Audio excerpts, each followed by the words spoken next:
La historia proclama a Napoleón como uno de los más grandes generales de los anales de la guerra. Su visión estratégica, su sincronización y su consumado dominio de cada uno de los innumerables detalles que influyen en el comportamiento de un vasto ejército han hecho de él una figura legendaria a la altura de Alejandro Magno, César y Aníbal. La prueba concluyente de este genio militar se ofreció para siempre en las laderas de las heladas alturas de Pratzen el 2 de diciembre de 1805. Mientras el famoso sol rojo sangre de Austerlitz se elevaba a través de la niebla en la mañana de su mayor batalla, Napoleón confiaba en la victoria. Pero ni siquiera él podría haber previsto cuán completo su triunfo sería.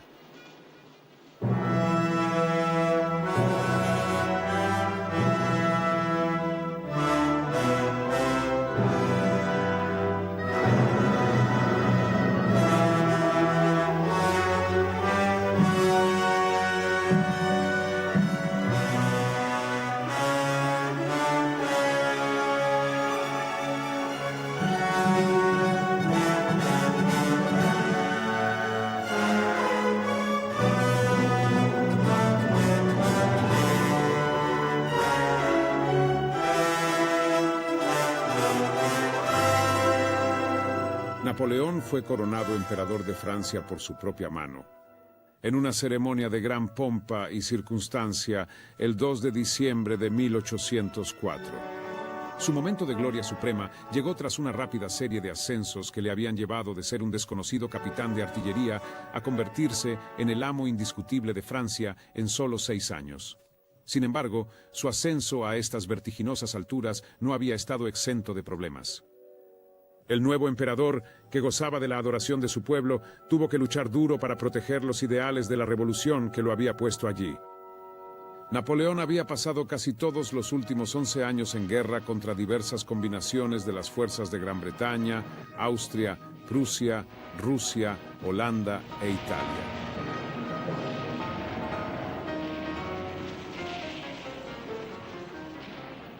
Estaba tan acostumbrado a la guerra que aceptó que luchar constantemente se convertiría en parte integrante de su vida y de la de su país.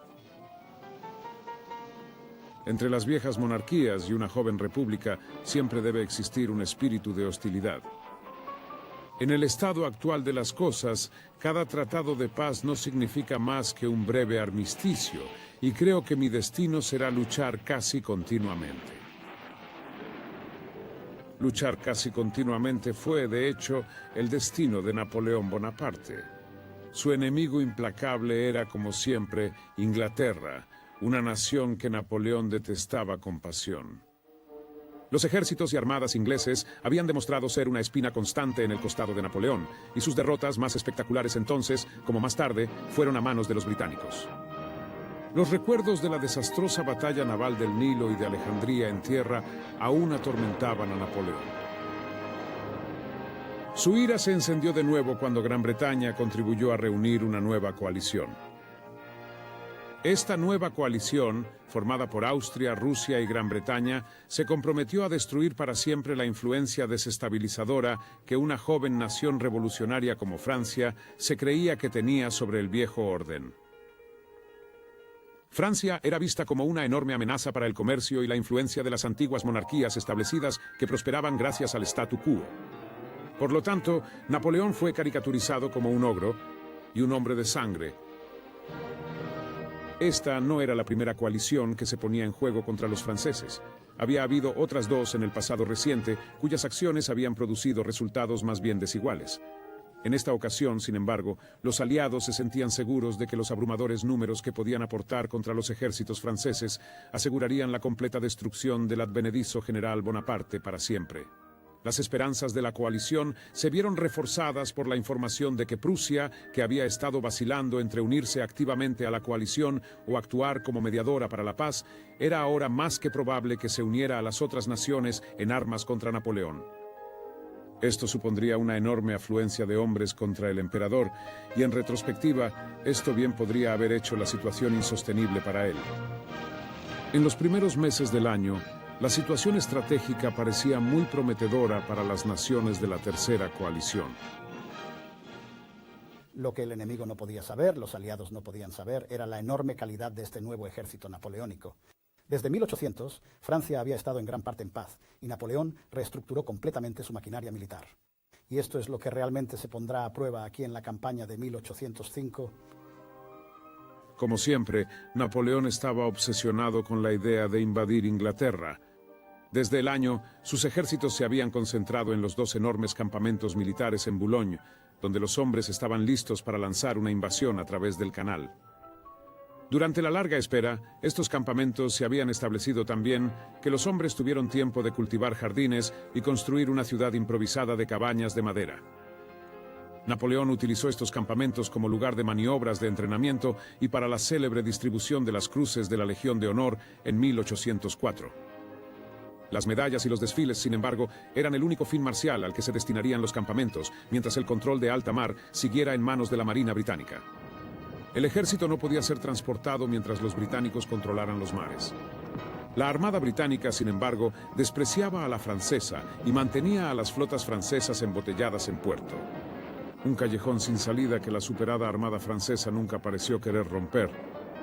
A pesar de las burlas cada vez más groseras del emperador a sus almirantes, la Armada francesa seguía sin hacerse a la mar.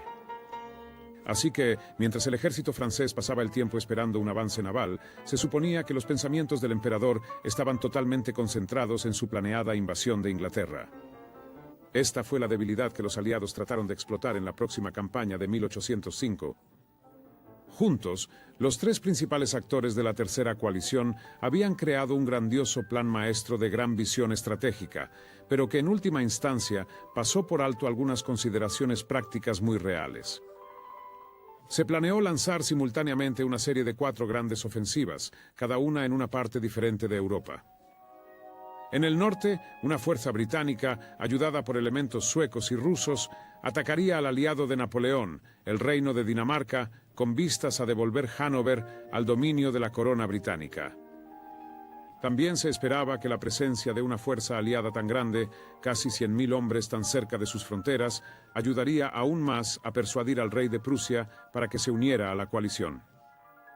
El siguiente aliado francés en ser atacado simultáneamente sería Baviera. Iba a ser invadida por el general austriaco Mack, con 85.000 hombres.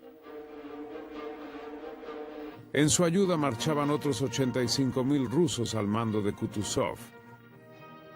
Una vez unidas, las fuerzas se apoderarían de Ulm y luego atacarían Estrasburgo. El archiduque Carlos, con 100.000 de las mejores tropas austriacas a su disposición, atacaría el norte de Italia y expulsaría a los franceses de Lombardía antes de pasar a invadir el sur de Francia. Entre la fuerza de Mack, que presionaba hacia Ulm, y las fuerzas del archiduque Carlos en Italia, se encontraba el archiduque austriaco Juan, con otros 25.000 austriacos. Estaban listos para apoyar a los ejércitos en Alemania o Italia, dependiendo de cómo evolucionara la situación. El brazo final de este gran plan maestro era una fuerza combinada rusa y británica de Malta, que iba a ser aumentada por 36.000 tropas borbónicas exiliadas de Sicilia, que iban a reconquistar Nápoles a los franceses y luego atacar hacia el norte para unirse al archiduque Carlos en la invasión del sur de Francia. Si hay una palabra con la que describir la gran estrategia aliada para la campaña de 1805, creo que esa palabra debe ser grandiosa. Ahora se ve magnífico en un mapa, grandes flechas anchas, 4 de ellas, 4 ofensivas diferentes para ser montadas juntas contra varias partes del área de influencia francesa y así sucesivamente. Pero ¿cómo esperaban los aliados coordinar esas 4 grandes ofensivas como era necesario para que surtieran todo su efecto? Solo el Señor lo sabe. Si el plan fue brillante en su concepción, resultó desastroso en su ejecución. Los 2 teatros del extremo norte y sur, en los que participaban tropas británicas, no llegaron a convertirse en un verdadero peligro estratégico, y las verdaderas victorias se limitaron, como de costumbre, a la Armada británica, que siguió triunfando con monótona regularidad en casi todas las acciones libradas entre los buques de los 2 países. Los problemas de comunicación hicieron que la ofensiva de Bennigsen sobre Hannover se desarrollara con gran lentitud. En consecuencia, solo los ejércitos austriacos que operaban contra Baviera bajo el mando del general Mack estaban operativos en septiembre. Se esperaba que fueran reforzados muy pronto por Kutuzov, con sus 85.000 hombres que marchaban desde Rusia.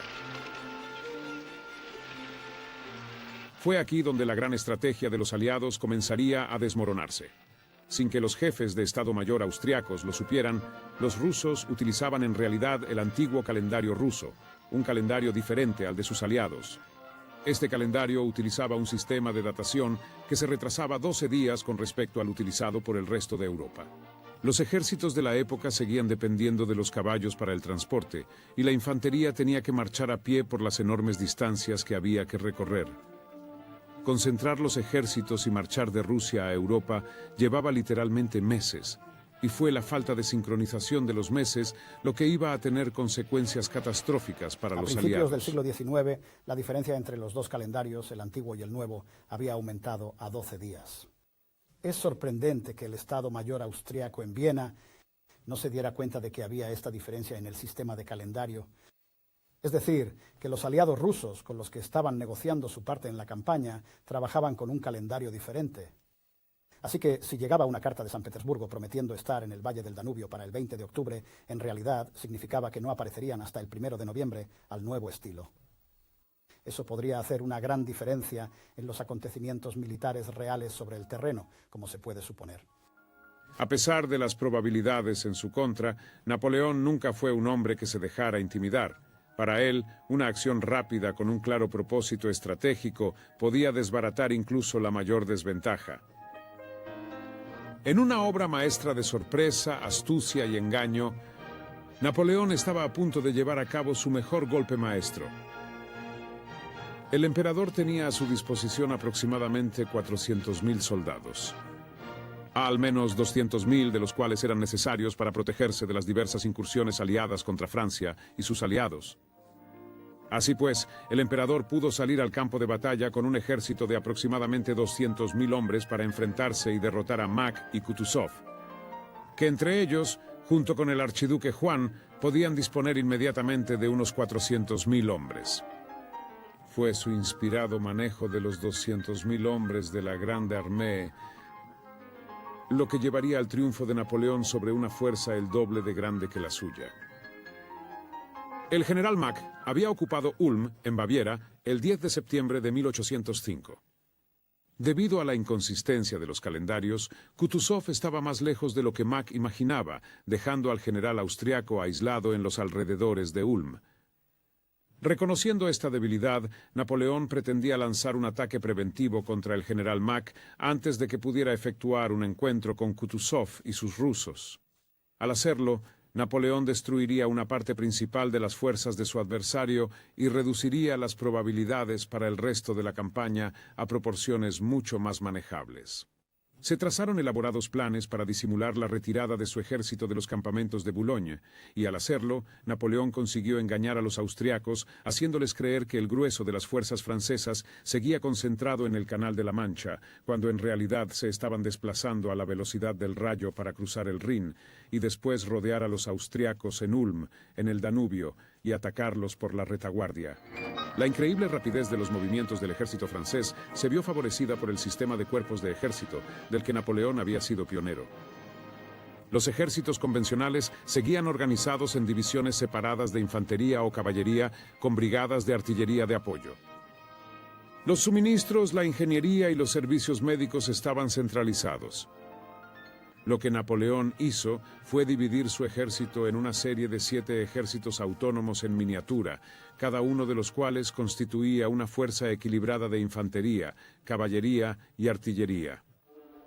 Estos cuerpos de ejército contaban con su propio personal y sistemas de abastecimiento y eran capaces de dar batalla por derecho propio. Asegurándose de que los diversos cuerpos de ejército nunca estuvieran a más de un día de marcha unos de otros, Napoleón se aseguraba de que los contingentes de su ejército tuvieran la combinación adecuada de tropas. El sistema francés de cuerpos de ejército dio toda una serie de ventajas a Napoleón, de las cuales la más importante era sin duda la flexibilidad.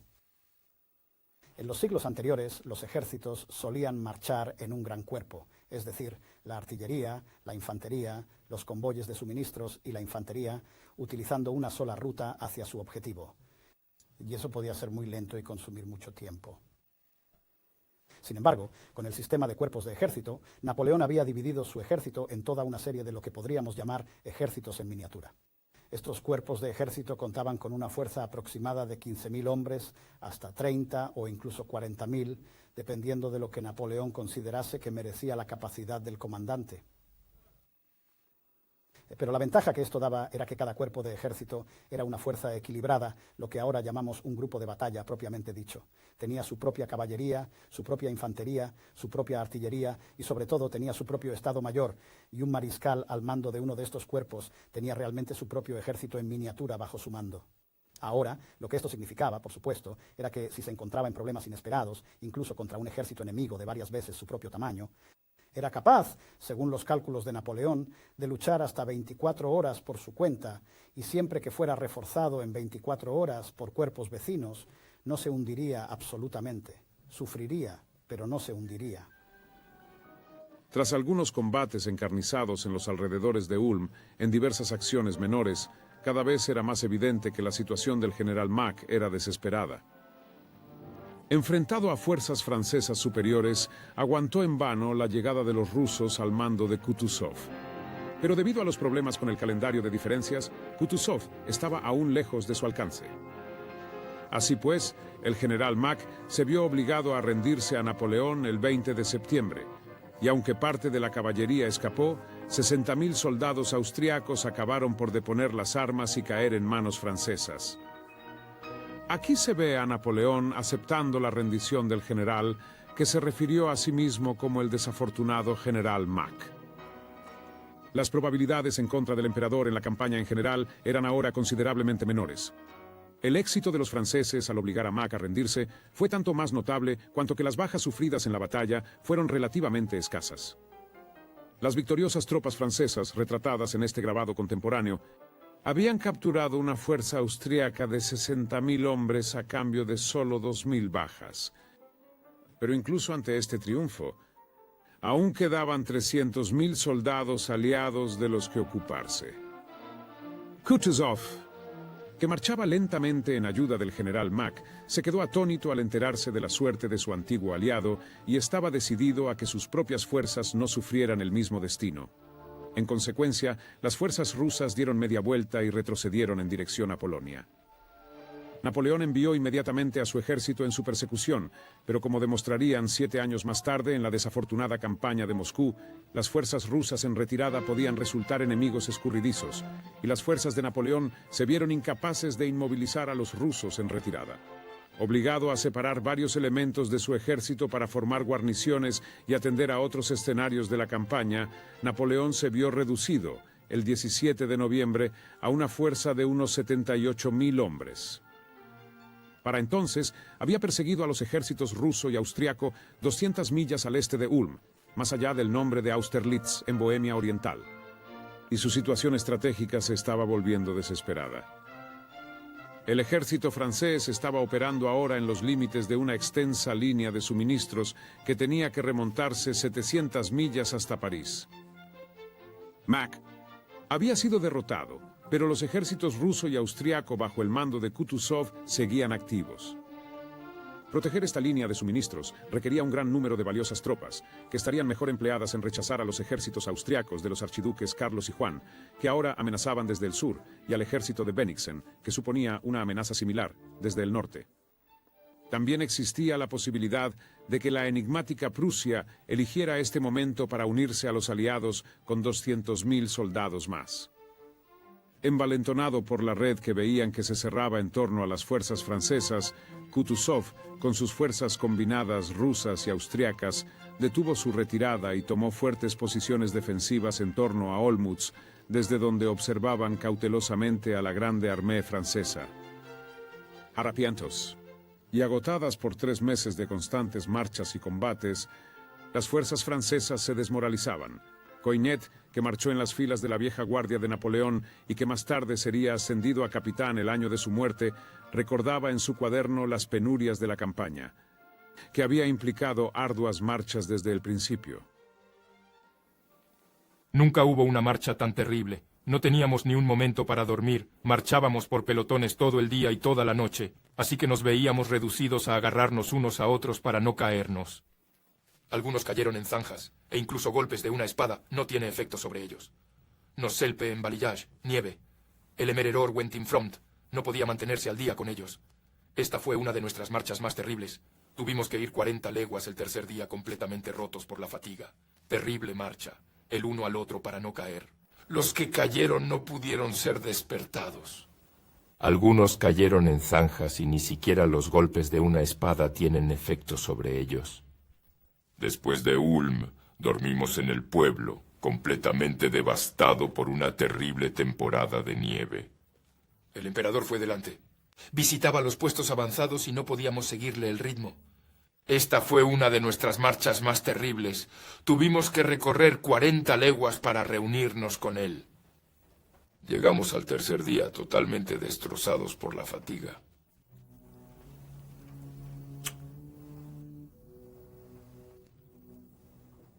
Coignet había recorrido 700 millas desde Boulogne hasta Austerlitz en 6 semanas, pasando por Viena, ciudad en la que las tropas francesas entraron el 14 de noviembre de 1805. Se esperaba que los ejércitos franceses vivieran en gran medida de la tierra y, naturalmente, los suministros en una zona determinada se agotaban pronto con una estancia prolongada. Con sus hombres cansados, desmoralizados y hambrientos, y con fuerzas superiores amenazando por 3 flancos, la situación parecía sombría para Napoleón. La retirada estaba fuera de discusión, ya que esto ofrecería efectivamente la victoria a los aliados. Sin embargo, la persecución de cualquier retirada aliada pondría al ejército más allá de los límites de su rudimentario sistema de suministros. Un general menor podría haberse sentido obligado a conceder la derrota en este punto. Pero la solución del emperador, como siempre, sería audaz y decisiva. Vio que solo la destrucción total y absoluta del principal ejército aliado al mando de Kutuzov resolvería sus problemas. No podía avanzar ni retroceder, y solo eliminando el mando de Kutuzov obtendría la victoria completa. Pero hasta ahora, su enemigo no mostraba signos de prepararse para luchar. Por lo tanto, Napoleón concibió el segundo esquema brillante de la campaña, una serie de elaborados engaños, diseñados para atraer a los aliados a atacar a las fuerzas de Napoleón en terreno de su propia elección. Allí los destruiría por completo. El sistema de cuerpos de ejército permitió a Napoleón reducir su ejército a solo 3 cuerpos. Los de Soult y Lannes, junto con la reserva de caballería de Murat. Sin embargo, aún podía conservar la capacidad de librar una batalla de contención, con una perspectiva razonable de éxito. En total, estos 3 cuerpos representaban algunos de los 53.000 que Napoleón planeaba utilizar como cebo para atraer a las superiores fuerzas rusas y austriacas de unos 87.000 hombres.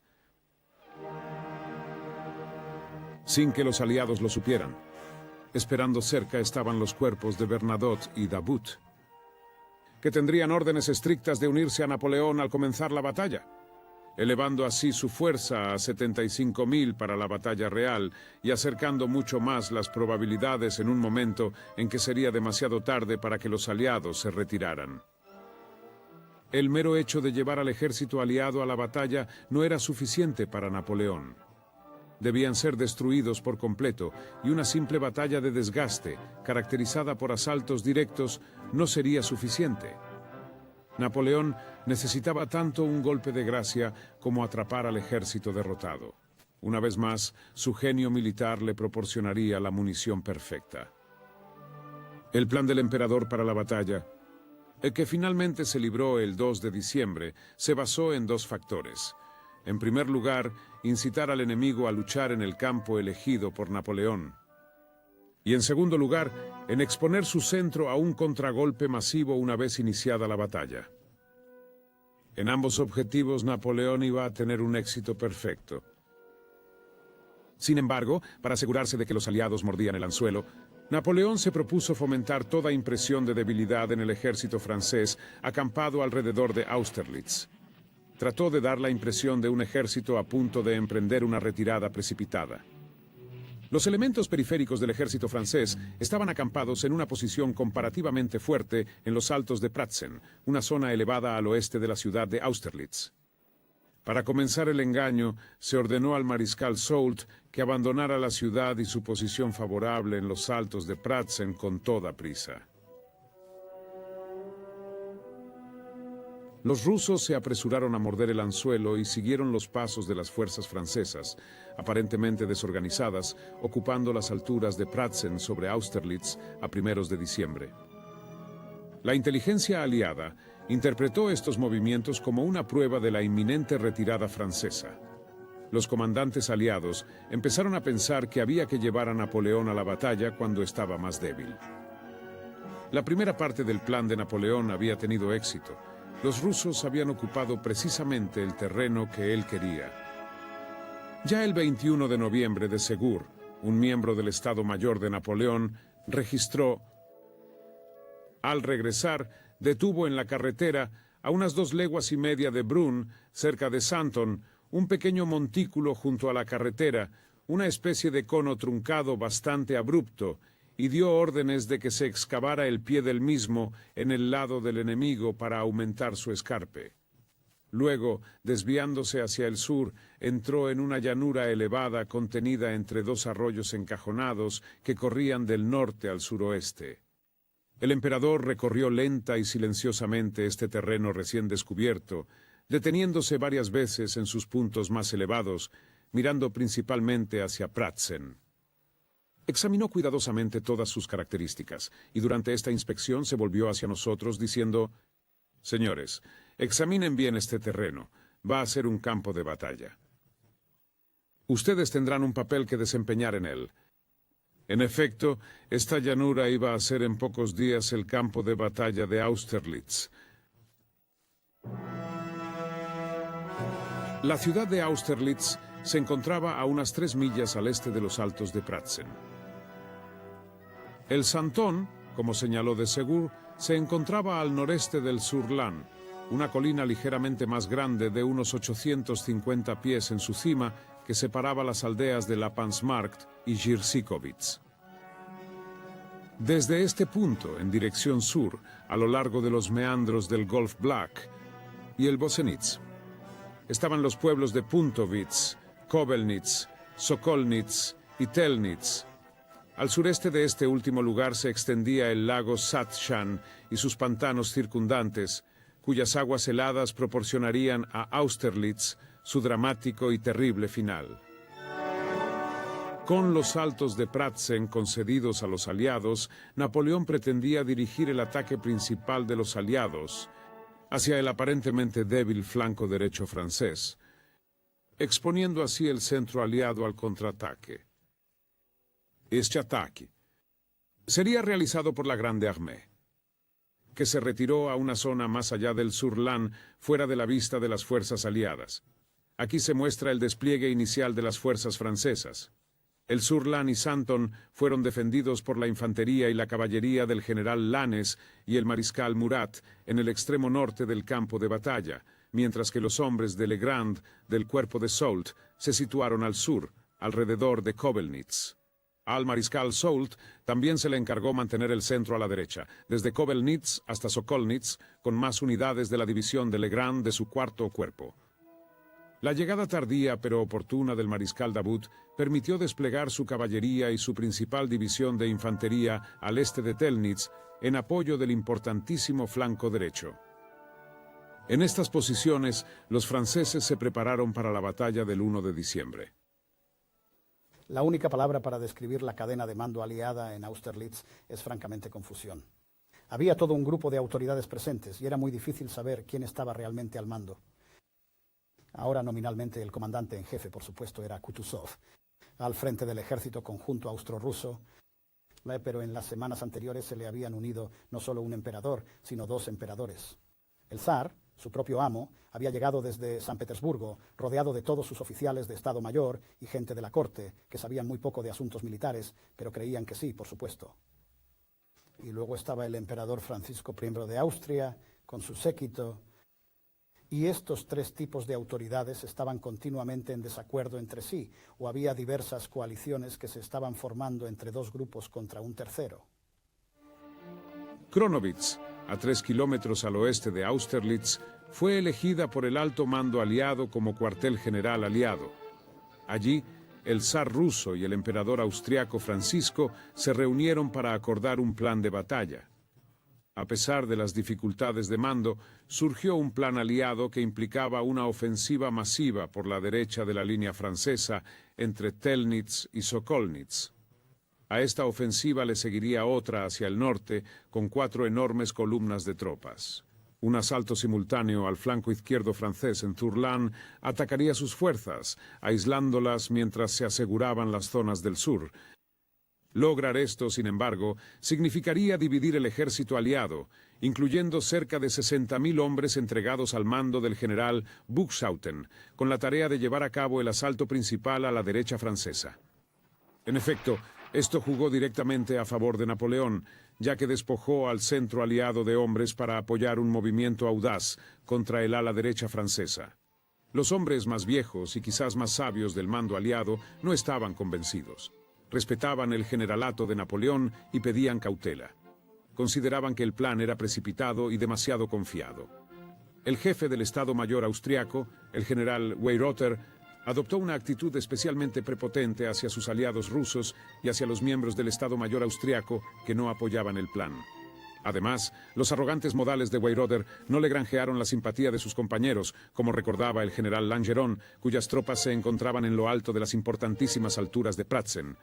Cuando nos habíamos reunido todos, llegó el general Weyrother, que desplegó sobre una gran mesa un inmenso y precisísimo mapa de los alrededores de Austerlitz, y leyó la declaración en voz alta y con un aire de autosatisfacción que denotaba una profunda persuasión de su propio mérito y de nuestra incapacidad. Era realmente como un profesor de universidad leyendo una lección a jóvenes estudiantes. Kutuzov, sentado medio dormido cuando llegamos, al final se echó una buena siesta antes de que partiéramos. Finalmente, sus jóvenes oficiales convencieron al zar de la solidez del plan, que fue adoptado, lanzando así a los aliados, sin saberlo, por el camino de la derrota. Habían sido engañados por la abdicación no forzada de Napoleón de los Altos de Pratzen. Y ahora, aparte de los cautelosos Langeron y Kutuzov, creían que los franceses eran una fuerza agotada. En los pocos segundos que tardó el zar en dar su consentimiento al plan de Weyrother, selló efectivamente el destino de los aliados. Napoleón estaba de muy buen humor y permaneció sentado hasta altas horas de la noche invernal, rodeado de sus hombres, a menudo sumido en sus pensamientos, meditando sobre la batalla que se avecinaba antes de dormirse completamente vestido junto a la hoguera de su campamento. El 1 de diciembre, la víspera de la batalla, las tropas francesas recibieron una orden entusiasta de su emperador. «Soldados, dirigiré en persona a todos sus batallones. Me mantendré fuera de alcance si sin la valentía acostumbrada lleváis el desorden y la confusión a las filas del enemigo. Pero si el resultado es por un momento incierto, veréis a vuestro emperador en persona en primera fila». A continuación, Napoleón abandonó su cuartel general e hizo un recorrido por su posición. Se cumplía un año de su coronación como emperador de Francia, y lo que parecía todo el ejército francés se unió a él en una procesión de antorchas a través de los bivouacs de sus hombres. Fue un viaje que condujo a la famosa escena recordada por el capitán Coignet. Esa noche, el emperador salió de su tienda y montó a caballo, partió con su escolta para visitar los puestos avanzados.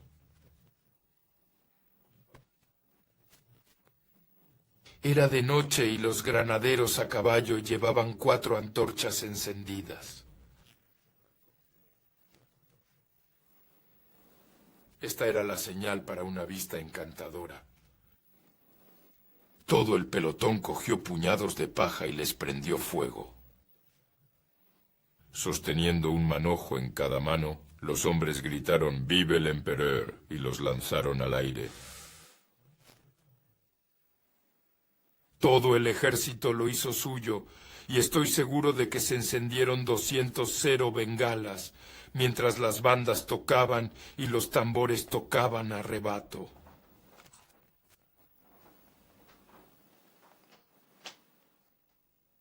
Ha sido la mejor velada de mi vida. Se dice que murmuró Napoleón tras regresar a su vivac.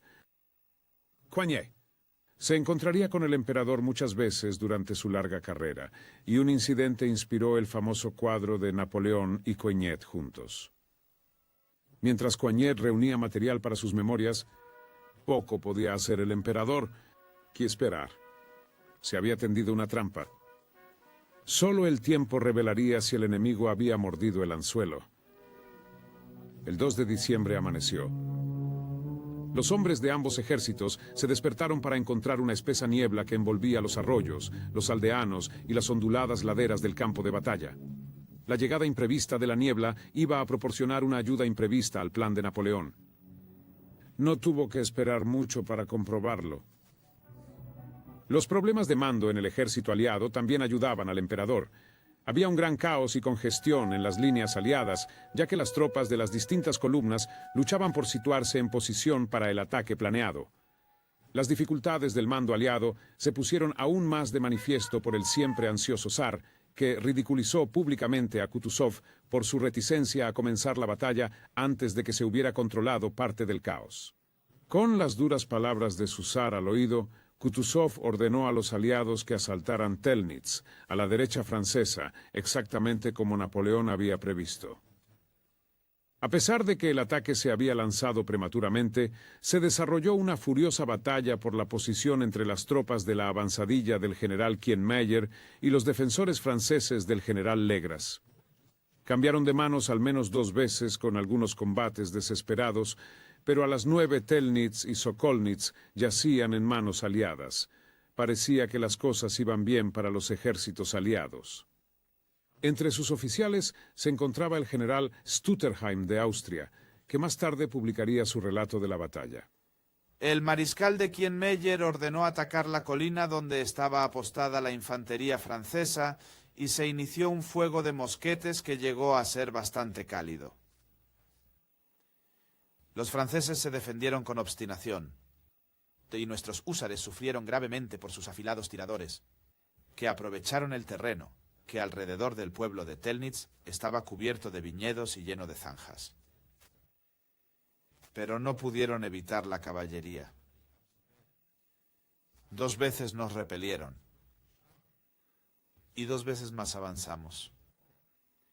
Se produjo un destructivo fuego de mosquetes. El regimiento de infantería Seckler luchó con el mayor valor. Más de 2/3 de sus miembros fueron asesinados o heridos. Desde luego, 2 batallones apoyados por un batallón de infantería ligera cargaron contra el enemigo con impetuosidad. Atacaron la aldea y se apoderaron de ella. Hacia las 9, el enemigo recibió refuerzos, y aprovechando una espesa niebla, se apoderaron de nuevo de la aldea. Pero en ese momento 2 escuadrones de húsares al mando del general Nostitz realizó una rápida carga y frenó a la infantería francesa.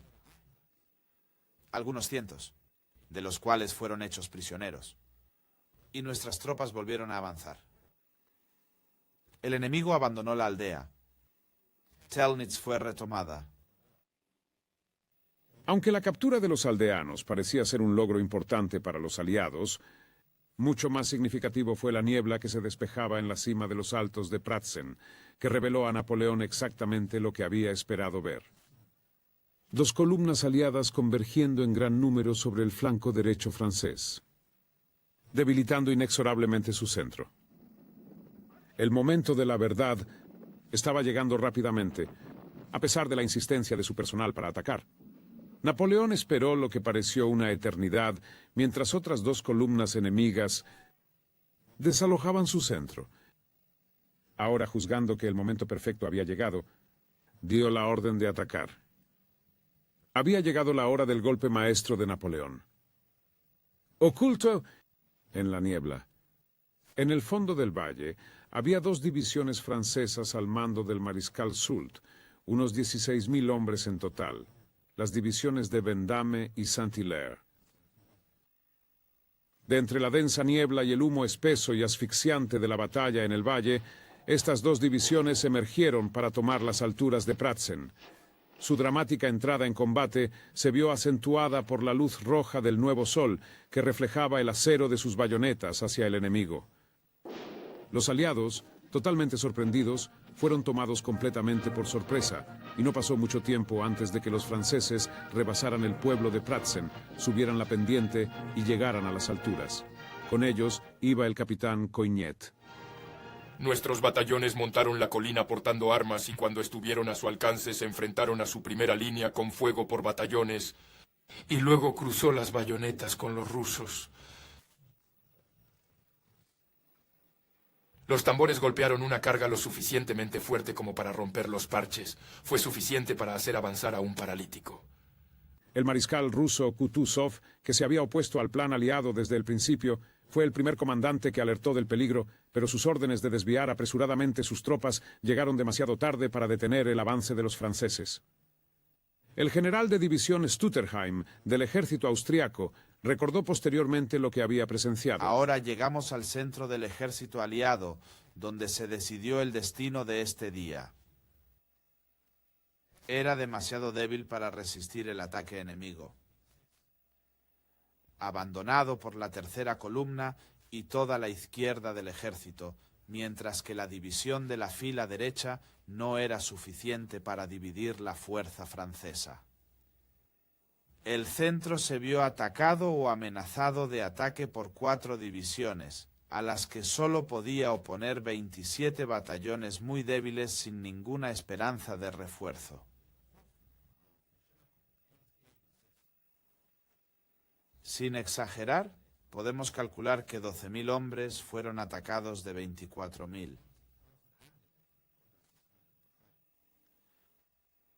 Y aunque el ejército francés no era, de hecho, tan numeroso como el de los aliados, su fuerza estaba mejor dispuesta, más concentrada y mejor dirigida. La fuerza del enemigo se duplicó en ese punto. La acción se volvió entonces muy caliente y se intentó recuperar lo perdido por la avanzada. Los rusos atacaron abriendo fuego a gran distancia y sin demasiado esfuerzo, mientras las columnas francesas seguían avanzando sin disparar un solo tiro. Pero desde una distancia de unos 100 pasos, abrieron un fuego de mosquetes que se hizo general y muy destructivo. El enemigo abrió sus masas, formó en varias filas y marchó rápidamente hacia los altos.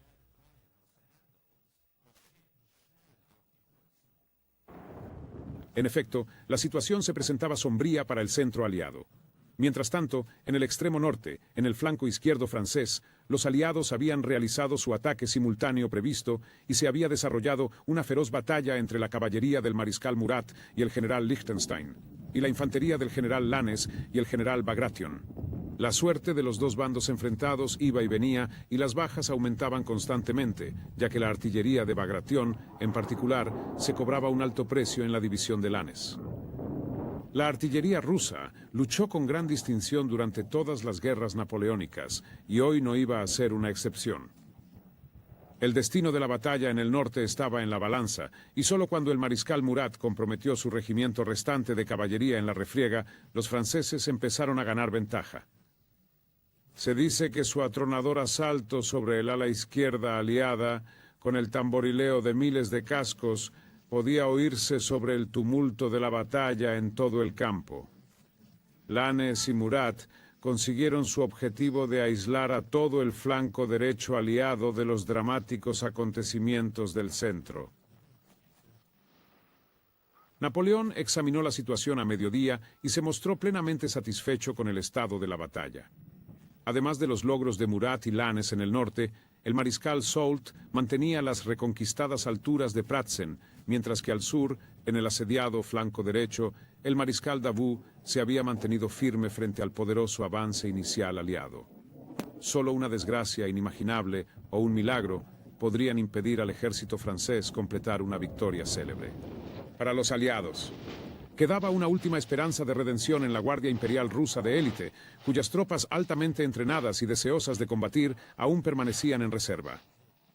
Alrededor de la 1, estas preciosas tropas, que contaban con unos 3000 hombres, se lanzaron desesperadas contra los cansados hombres al mando del general francés Vandamme. Los granaderos rusos lograron atravesar las primeras líneas francesas a punta de bayoneta, pero fueron rechazados por el fuego mortífero de las divisiones de apoyo. Cansados, se vieron obligados a efectuar una retirada ordenada hacia Kronovich para reagruparse. Casi de inmediato, la última reserva aliada de caballería de la Guardia atacó con determinación y ferocidad la izquierda y retaguardia de Vandamme. Reformándose tras ellos, los granaderos de la Guardia rusa se unieron con un nuevo intento sobre las primeras líneas francesas. Finalmente, esta presión concertada logró su objetivo, y las líneas francesas comenzaron a tambalearse, dispersando a las tropas cansadas de la batalla en todas direcciones. De Segur recordaba la escena. Los desdichados estaban distraídos por el miedo y no escuchaban a nadie. En respuesta a nuestros reproches por abandonar así el campo y a su emperador, gritaron mecánicamente «Vive el empereur», mientras huían más rápido que nunca. Sin embargo, el resto de la fuerza aliada fue incapaz de aprovechar el éxito de la Guardia rusa. Napoleón redirigió 5 escuadrones de mamelucos de su propia Guardia Imperial para salvar la situación, y a pesar de una batalla feroz y sangrienta, los franceses recuperaron la iniciativa. Los mamelucos, fieles a su buena tradición, lucharon ferozmente, y el capitán Coignet recordó su famosa carta. Los mamelucos eran jinetes maravillosos. Podían hacer cualquier cosa con sus caballos. Con sus sables curvos le arrancaban la cabeza a un hombre de un solo golpe. ¡Sí! Y sus afilados estribos desgarraban los lomos de los hombres que encontraban. Pero hubo una confusión que duró varios minutos. Todo se desmoronó y nadie sabía quién tenía la sartén por el mango. La Guardia Imperial rusa estaba formada por hombres gigantescos, que lucharon con desesperación, energía de la desesperación, y durante 15 minutos hubo una lucha terrible. Podíamos ver nada a través del humo y el polvo. Pero nuestros granaderos volvieron victoriosos y volvieron a sus posiciones detrás del emperador. El General Rapp regresó cubierto de sangre, trayendo consigo a un príncipe. Un soldado de caballería vino 3 veces diferentes al emperador trayendo un estandarte ruso. La tercera vez, el emperador quiso detenerlo, pero se precipitó y no volvió más. Descansó en el campo de batalla. A la 1 en punto. Los sobrevivientes de la Guardia Imperial rusa se retiraron en desorden, dejando atrás el centro aliado completamente destruido. Todo lo que quedaba ahora era que Napoleón convirtiera la victoria en derrota. Y a las 2 en punto, la Guardia Imperial, las divisiones del mariscal Soult y los granaderos del general Oudinot recibieron la orden de dirigirse hacia el sur, hacia Telnitz, y las fuerzas que aún luchaban bajo el mando del general ruso Buxhauten. Al mismo tiempo, la caballería del mariscal Davout se lanzó al ataque desde el oeste. Buxhauten, completamente aislado y sin órdenes del alto mando aliado, dio la orden desesperada de dividir sus fuerzas. Su ala izquierda se retiró hacia el este, mientras que el grueso intentó contraatacar hacia el norte. Pero estos intentos fueron inútiles, pues las tropas pronto fueron arrolladas y obligadas a retroceder hacia el lago helado de Sachin. Los franceses, sin ánimo de mostrar piedad, persiguieron sin piedad a su vencido enemigo. El general Thibaud señaló después: «Hasta la última hora de la batalla no hicimos prisioneros. No se podía correr ningún riesgo. No podíamos arriesgarnos a nada, y así no quedó ni un solo enemigo vivo en nuestra retaguardia. La orden del mariscal Davout a sus tropas fue igualmente implacable, que no escape ni uno».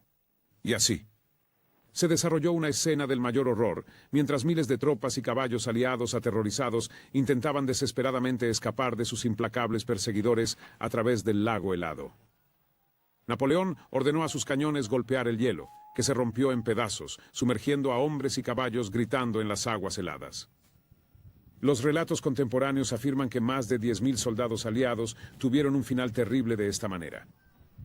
Pruebas posteriores sugieren que el número real fue considerablemente menor, tal vez 3.030 cañones con sus equipos de caballos, pero aún así fue un final horrible para tantos hombres valientes. Lejos del escenario de esta carnicería, al norte del campo de batalla, habían llegado los momentos finales de la batalla. A las 4:30, el general Bagration había conseguido liberar a sus hombres y retirarse lo suficientemente lejos de las exhaustas tropas francesas como para permitir el cese de las hostilidades. En menos de una hora, el resto del campo quedó en silencio. Y la batalla de Austerlitz había terminado. Lo que había comenzado como la gran oportunidad aliada para derrotar y destruir a Napoleón Bonaparte, había terminado no solo en su propia derrota, sino en una catástrofe. La cifra de bajas aliadas revelaba la magnitud del desastre que se había abatido sobre ellos. Más de 15.000 soldados murieron y otros 12.000 cayeron prisioneros. Por el contrario, los franceses perdieron 1.400 hombres y 573 fueron capturados. El mayor general Stutterheim miró hacia atrás. En un día terrible. El 2 de diciembre. Tuvo lugar una masacre devastadora. Las tropas austrohúngaras eran muy astutas e ingeniosas. Los rusos lucharon muy valientemente al principio, y los guardias y los ulanos destacaron por su especial coraje. La infantería francesa maniobró con frialdad y precisión, luchó con valor y ejecutó sus audaces movimientos con admirable concierto.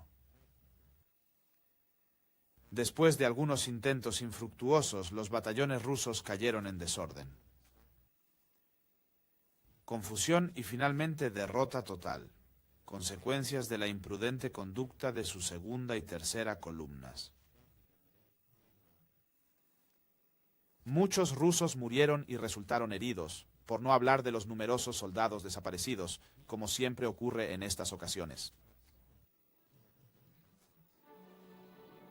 Aunque Napoleón había completado una famosa victoria, un triunfo total, que reveló al mundo su genio militar, Austerlitz había sido un tour de force táctico, una batalla que se había librado en un momento y en un lugar elegidos por Napoleón, una lucha que en cierta medida se había ganado antes de disparar un tiro. Había sido una ilustración magistral del arte de convertir una aparente defensa total en un devastador ataque total. La batalla de Austerlitz fue una de las mayores y más completas victorias de Napoleón. No solo ganó la campaña, de hecho ganó la guerra de un plumazo. No hay duda de que esta batalla dejó a Napoleón como el amo del sur de Europa Central. El emperador había engañado completamente a los aliados, y ellos se habían precipitado de cabeza en sus trampas cuidadosamente tendidas. Sin embargo, la enormidad de la derrota en el campo de batalla no fue nada comparada con sus consecuencias. Al día siguiente, el 3 de diciembre, Austria pidió la paz. Mientras los derrotados y maltrechos rusos se alejaban cojeando hacia la seguridad de Polonia y Hungría, un ejército completamente desmoralizado. Napoleón había estampado indeleblemente su marca en los asuntos y fortunas de Europa, ofreciendo un ominoso presagio del derramamiento de sangre que asolaría el continente durante los 10 años siguientes. Pero sobre todo, estableció la reputación de la Grande Armée como la fuerza de combate más eficaz de su época. Al final de la batalla de Austerlitz, Napoleón expresó su satisfacción en una carta a la emperatriz Josefina. Decía: «He vencido al ejército austroruso comandado por los 2 emperadores. Estoy un poco cansado. He acampado al aire libre durante 8 días y otras tantas noches heladas. Mañana podré descansar en el castillo del príncipe Kaunitz, donde podré dormir 2 o 3 horas. El ejército ruso no solo ha sido derrotado, sino destruido. Los abrazo. Napoleón».